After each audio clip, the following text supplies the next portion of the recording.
Aerospace, all systems online.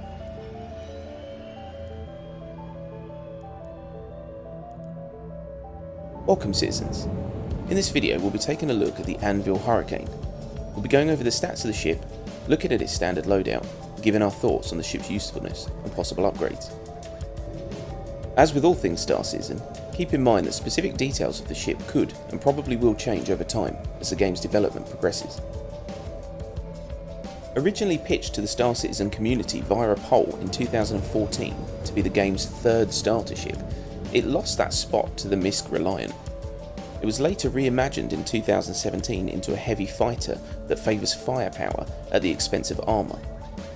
Anvil Aerospace's entry into the heavy fighter category gives us a design that feels like a light fighter but packs one hell of a punch. According to in-game lore, Anvil produced the Hurricane exclusively for the UEE Navy for 40 years. During that time, several pirate groups acquired the ship through less than legal means. Two such pirate groups, the Argyle Dawn and the Atani Syndicate, have used the Hurricane very effectively to ambush and take down cargo convoys. The term glass cannon gets thrown around a lot when Hurricane comes into conversation. This definition is essentially true when you compare the ship to others in its category, like the Vanguard, but overall, the Hurricane is no less durable than other ships in its size. In terms of how much punishment the Hurricane can take, the ship's frame is on par with a 315P, or the Cartual, while its twin all-stop shield generators produce a 3600 hit point shield. On paper, this makes the Hurricane as tough as a Gladius or Avenger Titan.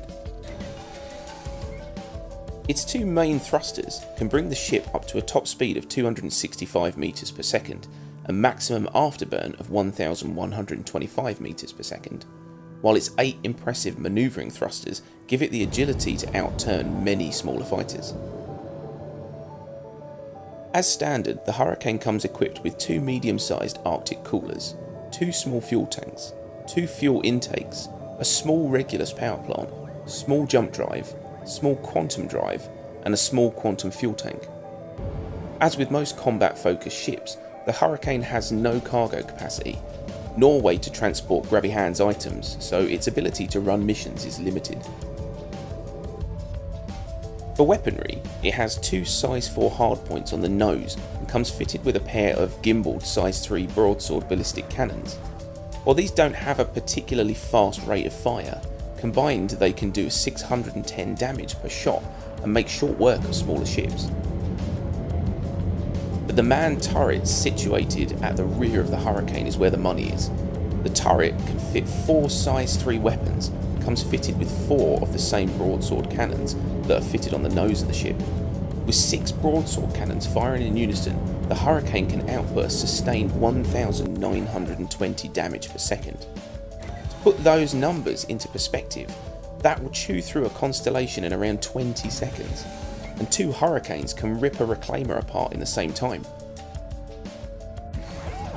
For some extra flavour, the ship comes equipped with 4 size 2 missile racks, each loaded with Ignite 2 missiles. While these missiles do add some extra punch to the ship's devastating loadout, their overall contribution is fairly minimal. To sum up, the Hurricane is a mini destroyer.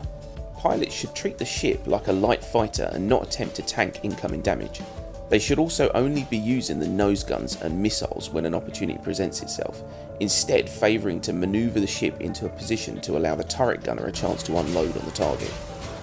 Theoretically, the Hurricane can be flown solo.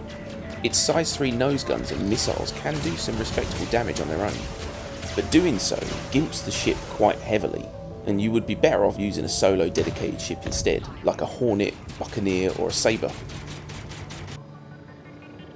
As for upgrades, the Hurricane has surprisingly little options available to it. Its Regulus power plant is one of the best in its size, and with no way to install a second power plant, the ship's power can't be improved. Its shield generators are also very good, and upgrading those to a pair of force wall generators will only net you a small 152 hit point increase. Removing the gimbal mounts on the nose hardpoints will let you fit a pair of size 4 Omniski laser cannons, or Rhino repeaters, which will increase the pilot's DPS potential and eliminate the need to restock ammo. Alternatively, fitting a pair of size 4 Salvation distortion scatterguns to the nose will allow the pilot to disable ships extremely quickly for pirating or bounty hunter means. Unfortunately, switching the turret guns to energy-based weapons will cause issues with power and overheating, so for the time being it's best to keep the turrets fitted with ballistic weapons.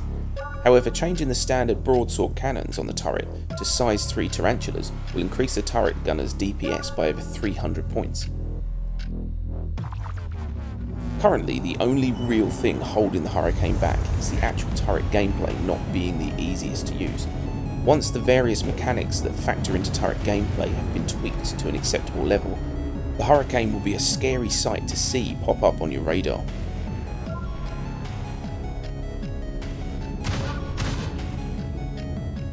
Okay, well, thanks for watching. We hope this review has been helpful or informative. If you like the vid, leave it a like and subscribe for more Star Citizen videos. Also, feel free to leave any suggestions in the comments for any reviews you would like to see. Bye for now.